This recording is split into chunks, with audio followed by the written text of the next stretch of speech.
સુરજબારી કે જે સામખિયારીનો જે પુલ છે એ રસ્તા બંધ કરતા પણ અમને વાર લાગશે નહીં.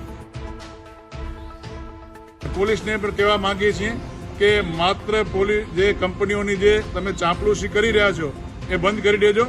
અને શિકારપુરની સમસ્યા અંગે કલેક્ટરને આપ્યું આવેદન, સાથે ચક્કાજામની ચીમકી. ભચાઉ તાલુકાના શિકારપુરમાં આવી રહેલ પાવર ગ્રીડના વીજના થાંભલાનો સ્થાનિક ખેડૂતોએ કર્યો વિરોધ. ખેડૂતોને વળતર તેમજ ખેડૂતોના ખેતરમાં થઈ રહેલ નુકસાન અંગે કલેક્ટરને રજૂઆત કરવામાં આવી હતી. તેમજ ખેડૂતોની જમીન પર થઈ રહેલ નુકસાન તેમજ ખેડૂતોની રજૂઆતને ધ્યાને નહીં લે તો આગામી સમયમાં ચક્કાજામ કરવામાં આવશે તેવી ચીમકી પણ આપી હતી.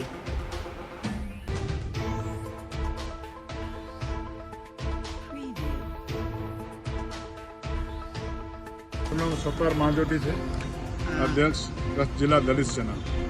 આજનો જે આવેદનપત્ર આપવાનો જે અમારો પ્રોગ્રામ હતો માનનીય કલેક્ટરશ્રીને મળવા માટેનો, પણ થોડો સમય લેટ થવાથી મળી ન શક્યા. પણ જતાં જતાં એમણે અમને સૂચના આપેલ છે કે આપ પ્રાંત અધિકારીને મળો.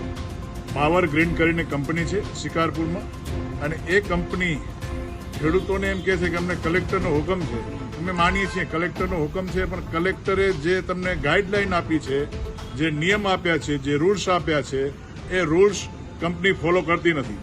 કોઈ પણ ખેડૂતને વળતર આજ સુધી આપ્યો નથી. માત્ર ખેડૂતોને દબાવવા માટે પોલીસનો સહારો લઈ અને ખેડૂતોને દબાવે છે અને હુકમ કરે છે ભાઈ કલેક્ટરનો હુકમ છે. કલેક્ટરનો હુકમ માનીએ છીએ, અમે એક્સેપ્ટ કરીએ છીએ, પણ તમે જે રૂલ્સ આપ્યો છે એમાં ખેડૂતોને પહેલે પ્રથમ વળતર આપો અને પછી તમારી જે લાઈનો છે એ ખેતરમાં નાખો. જો જબરદસ્તી પોલીસને સાથે રાખીને કરવામાં આવશે તો લોકશાહી ડબે. આજે બંધારણ જીવિત છે અને બંધારણની મર્યાદામાં રહી અને અમે લોકો એને જવાબ આપશું. અને પોલીસને પણ કહેવા માંગીએ છીએ કે માત્ર પોલીસ જે કંપનીઓની જે તમે ચાંપલુસી કરી રહ્યા છો એ બંધ કરી દેજો અને કાયદો જાણજો. સૌપ્રથમ એ ખેડૂતોની પણ સાંભળજો, કારણ કે કિસાન એ દેશની મામૂલી સંપત્તિ છે. જો કિસાનોને જ આવી રીતે દબાવવામાં આવશે તો એ કોઈ દિવસ ચલાવી લેવામાં આવશે નહીં.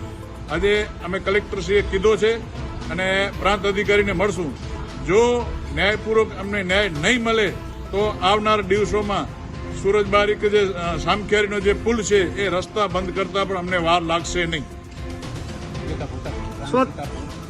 શું રજૂઆત છે તમારી? રજૂઆત અમારી પાવર ગ્રીડ કંપનીની જે થાંભલાની આવે છે લાઈન, એના માટે અમે કલેક્ટરમાં આવેદનપત્ર આપવા આવ્યા હતા. શું માંગ શું છે તમારી? માંગ છે અમારી ખેડૂતોને વળતર આપવાની, અને વળતર પૂરી મળતી નથી, ખેડૂતોની સાથે અન્યાય થાય.